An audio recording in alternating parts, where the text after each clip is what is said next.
Have you ever wondered what life in America was truly like nearly 300 years ago? Imagine a world without electricity, without cars, without even the simplest comfort we take for granted today. A world where families gathered around a dim candle, where food was cooked over an open hearth, and where every single item in your home was made by hand. Today, I am going to take you back in time, all the way to the 1750s in America. Trust me, what you are about to hear will completely change the way you see modern life. But before we dive in, make sure to subscribe to the channel and hit the bell icon so you never miss these journeys back in time. The 1750s was a decade of transformation. America was still a collection of colonies under British rule. Towns were small, life was hard, and survival depended on skills most of us no longer have. In this story, I'll reveal 50 forgotten things from that era. Little details of everyday life that shaped how people lived, worked, ate, dressed, and dreamed. Each one will make you pause and think, wow, how far we have come.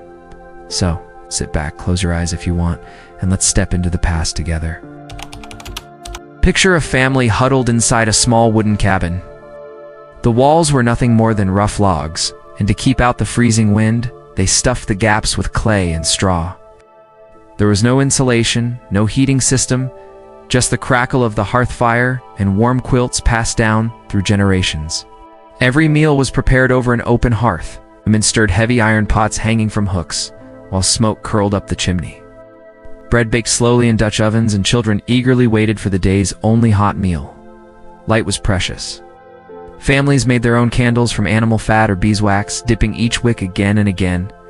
Imagine the smell of tallow filling the house, and the relief when one single candle lit up a dark winter's night. Beds weren't soft clouds like today. There were sacks filled with straw, hay, or even dried corn husks. Every few months, the stuffing had to be replaced to keep bugs away. Children often fought over who got the softest spot. Yes, this was the reality. No bathrooms. A small chamber pot sat under the bed at night, and in the morning it was carried outside to be emptied into a backyard privy. Privacy was a luxury no one had. Most families couldn't afford imported fabrics. Women spun wool and flax into thread, wove it into cloth, and stitched garments by hand. Every shirt and dress carried the hard work of countless hours. For men, the tri-corner hat was a mark of dignity. Picture farmers tipping their hats in greeting, or soldiers wearing them with pride. Today we see them in paintings, but in the 1750s, they were everywhere. Among the wealthy wigs were the fashion. White powdered wigs with curls symbolized refinement. But maintaining them was expensive and in hot weather, unbearably uncomfortable. Men wore knee-length breeches fastened with buckles, paired with long wool stockings. It was a look both practical and formal, something we can hardly imagine today. Everyday women covered their heads with simple linen caps or bonnets. It wasn't just fashion, it was tradition, modesty, and practicality, all stitched into one. Corn was the lifeline of the colonies. Families ate cornbread nearly every day, often with a bit of butter or molasses, if they were lucky. Forget soda or coffee shops. The most common drink was cider, brewed at home from apples. Even children drank watered-down versions because clean water wasn't always guaranteed. Preservation was survival. Pork salted in barrels or beef dried in smokehouses was stored for the long winters. Fresh meat was rare outside of harvest season. Sugar was a luxury, but molasses, thick, dark, and sticky, was the everyday sweetener. From cakes to porridge, it flavored nearly everything. Churning butter was a household ritual. Children often took turns at the churn, their arms aching, waiting for the magical moment when cream transformed into golden butter.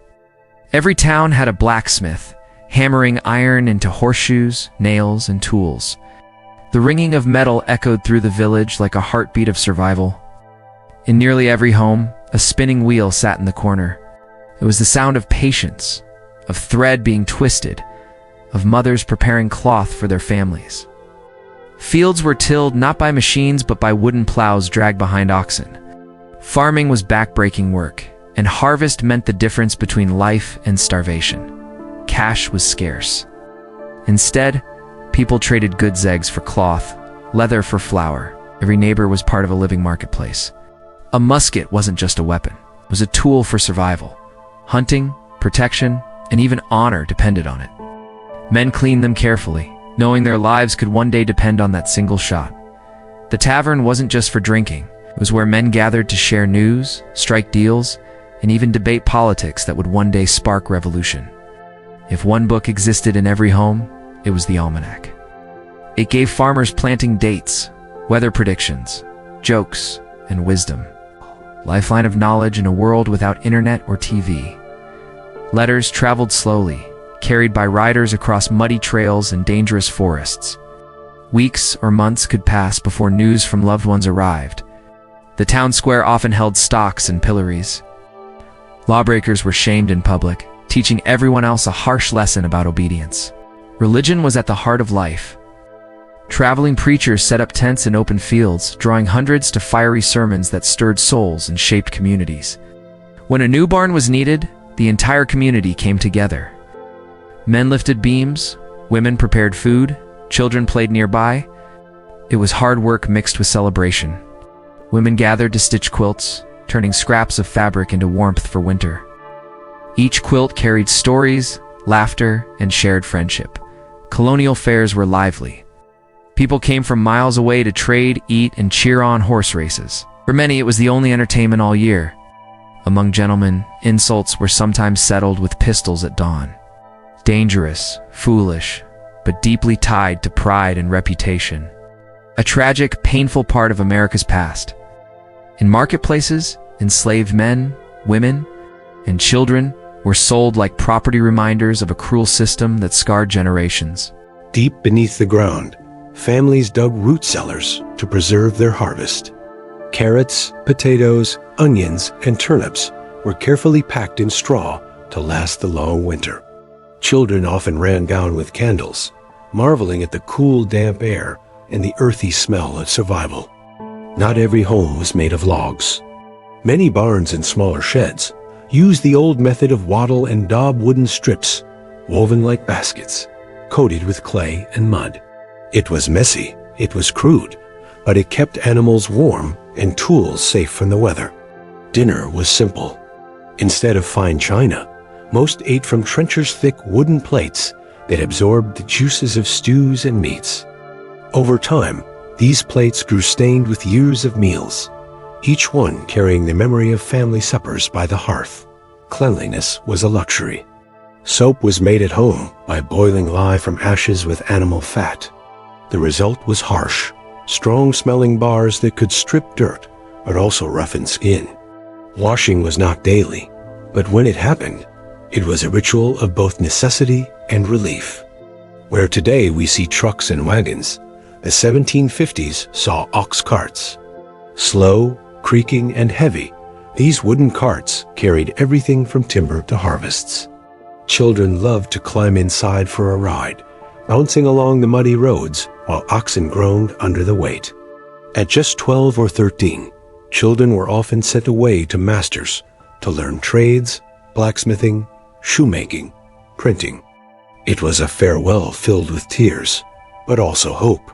Families trusted these apprenticeships to shape boys into men, and sometimes girls into skilled seamstresses or midwives. Barrels were everywhere. Coopers crafted them carefully, shaping each stave until it fit perfectly. These barrels stored flour, salted meat, rum, molasses, even nails. Without barrels, trade and survival would have been impossible. Doctors were rare, so families relied on herbs. Chamomile for fevers, peppermint for stomach aches, willow bark for pain. Mothers whispered old recipes, passing down cures through generations. Healing came not from pills, but from gardens and forests. Children filled baskets with blackberries, hickory nuts, and wild grapes. These treasures from the woods added sweetness and variety to meals. Families turned them into jams, wines, or simply enjoyed them fresh, laughing as berry-stained fingers told the story of summer days. When darkness fell and work was done, neighbors gathered. With no instruments but a fiddle or flute, voices carried hymns, ballads, and folk songs. Music bound communities together, turning silence into shared joy. Every stitch in a quilt told a story worn-out shirts, leftover fabric, and the careful hands of mothers and daughters. These quilts were passed from one generation to the next, carrying warmth, love, and memory. Tables and chairs weren't store-bought. They were carved by fathers and sons, sometimes rough, sometimes elegant, but always made with care. Each piece was built to last, surviving decades of use and countless family meals. If you stepped into a colonial tavern, you'd see rows of pewter mugs glinting in the candlelight. Heavy, durable, and simple, these mugs carried cider and ale that warmed both the body and the soul. Matches didn't exist. A fire once out was hard to relight. Families carefully banked the hearth at night, covering embers with ash so they could spark again in the morning. Keeping the fire alive was almost as important as keeping food on the table. Letters and ledgers were written with quills cut from goose feathers, dipped in ink made from berries or oak galls. Each stroke was deliberate, each word a slow act of patience. Writing was not rushed, it was an art. Darkness came quickly, and to walk outside meant carrying a lantern. A flickering candle inside glass, or a tin oil lamp guided steps down narrow paths. The glow was small, but in a world of shadows, it felt like magic. For many families, hunting meant survival. Men and boys walked into the forests, muskets on their shoulders, hearts pounding at every sound. Bringing back venison or wild turkey was not sport, it was life itself. Salt was precious. Along coastal towns, seawater was boiled down in iron pans, leaving behind grains of white gold. Without salt, meat spoiled, food lost its flavor, and survival became much harder. With no books for most families, stories were told aloud. Grandparents passed down tales of old England, native legends, and personal memories. The crackle of the fire was the only soundtrack as children listened wide-eyed, their imaginations painting pictures in the dark. Above all, the people of the 1750s carried hope.